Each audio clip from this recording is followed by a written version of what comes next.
بسم اللہ الرحمن الرحیم۔ قبر کی ہر روز انسان کو 5 جملوں کی پکار۔ اس بارے میں حضرت محمد صلی اللہ علیہ وسلم کا فرمان جاننے کے لیے ہماری اس ویڈیو کو آخر تک ضرور دیکھیے گا۔ حضرت محمد صلی اللہ علیہ وسلم نے فرمایا، قبر ہر روز انسان کو 5 جملوں کے ساتھ ندا دیتی ہے۔ نمبر 1، میں تنہائی کا گھر ہوں، لہٰذا اپنا مونس اور دوست لے کر میری طرف آؤ۔ نمبر 2، میں تاریکی کا گھر ہوں، لہٰذا میری طرف چراغ لے کر آؤ۔ نمبر 3، میں مٹی کا گھر ہوں، لہٰذا اپنے ساتھ بچھونا لے کر میری طرف آؤ۔ نمبر 4، میں فکر و ناداری کا گھر ہوں، لہٰذا اپنے ساتھ سرمایہ لے کر میری طرف آؤ۔ نمبر 5، میں سانپوں کا گھر ہوں، لہٰذا سانپ کے زہر کا توڑ لے کر میری طرف آؤ۔ بہرحال امراض اور مونس سے مراد تلاوت قرآن کریم ہے، قبر کا چراغ نماز شب ہے، بچھونا نیک اعمال ہے، قبر کا سرمایہ کلمہ توحید ہے اور سانپ کے زہر کا توڑ صدقہ ہے۔ حضرت ابو سعید خدری رضی اللہ تعالی عنہ سے روایت ہے کہ سرکار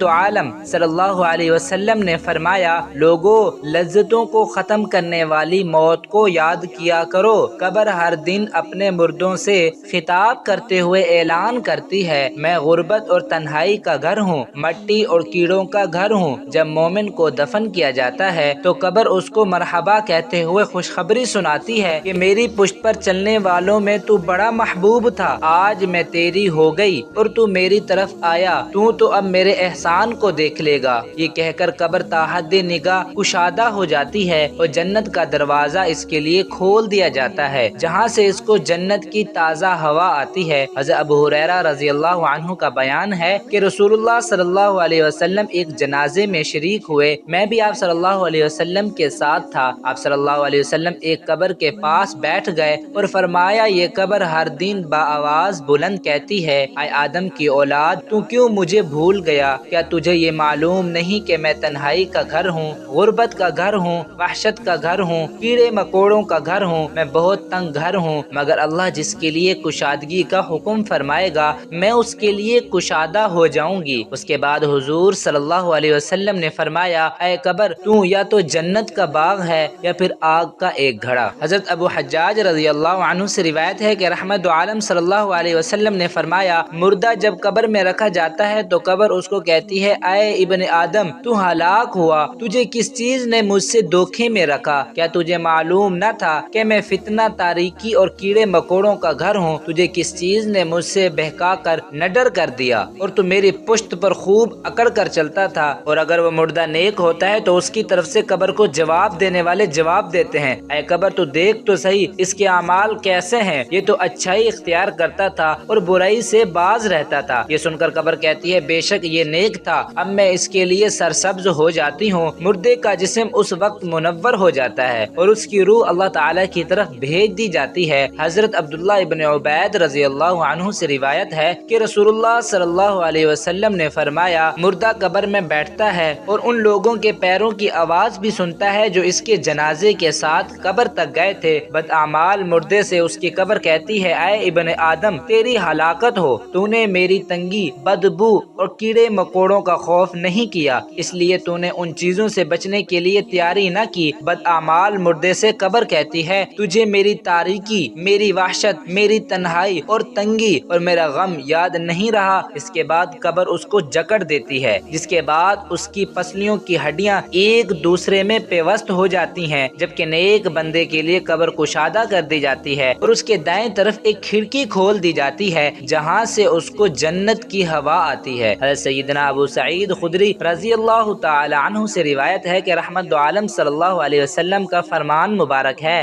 جب جنازہ تیار ہو جاتا ہے اور لوگ اسے اپنے کندھے پر اٹھاتے ہیں، اگر وہ اچھا ہے تو کہتا ہے مجھے جلدی لے چلو، اگر وہ برا ہوتا ہے تو اپنے رشتہ داروں سے کہتا ہے، ہائے مجھے تم کہاں لے جا رہے ہو؟ انسان کے علاوہ ہر ایک چیز اس کی آواز سنتی ہے، اگر انسان اسے سن لے تو بے ہوش ہو جائیں گے۔ رسول اکرم صلی اللہ علیہ وسلم کے ارشاد گرامی ہے، کوئی دن ایسا نہیں جب قبر نہ پکارتی ہو کہ اے ابن آدم، تو مجھے بھول گیا، میں تنہائی کا گھر ہوں، میں وحشت کا گھر ہوں، میں زہریلے کیڑے مکوڑوں کا مسکن ہوں۔ جب مردے کو قبر میں دفن کیا جاتا ہے تو قبر سے آواز آتی ہے، اے ابن آدم، تو کتنا غافل، بے فکر رہا، تو میرے سینے کو بڑی بے دردی سے رونتا رہا، آخر تو جانتا تھا کہ تو نے میرے اندر ہی آنا ہے اور میں تیری آخری منزل ہوں اور میرے میرے اندر کیڑوں کا گھر ہے، میرے اندر سانپ اور بچھو رہتے ہیں، اور میں رنج و تکلیف کا گھر ہوں، اذیت ناک جگہ ہوں، عبرت کا ایسا مقام ہوں جہاں ہر طرف اندھیرا ہی اندھیرا ہے۔ افسوس کہ تم بھول چکا ہے اور یہ بھی نہ سوچا کہ مرنے والے کا کفن پھاڑ دیتی ہوں میں، بدن کے ٹکڑے ٹکڑے کر دیتی ہوں، گوشت کا ریشہ ریشہ کھا جاتی ہوں اور جسم کا جوڑ جوڑ الگ کر دیتی ہوں۔ ہم آخرت کے دن کو بھول گئے، ہم دنیا میں رہ کر حقوق اللہ اور حقوق العباد کو بھول گئے، ہم اپنی قبر میں آنے والی رات کو بھی بھول گئے۔ اللہ پاک ہم سب کو قبر کے عذاب سے بچائے اور ہم کو نیک اعمال کرنے کی توفیق عطا فرمائے، آمین ثم آمین۔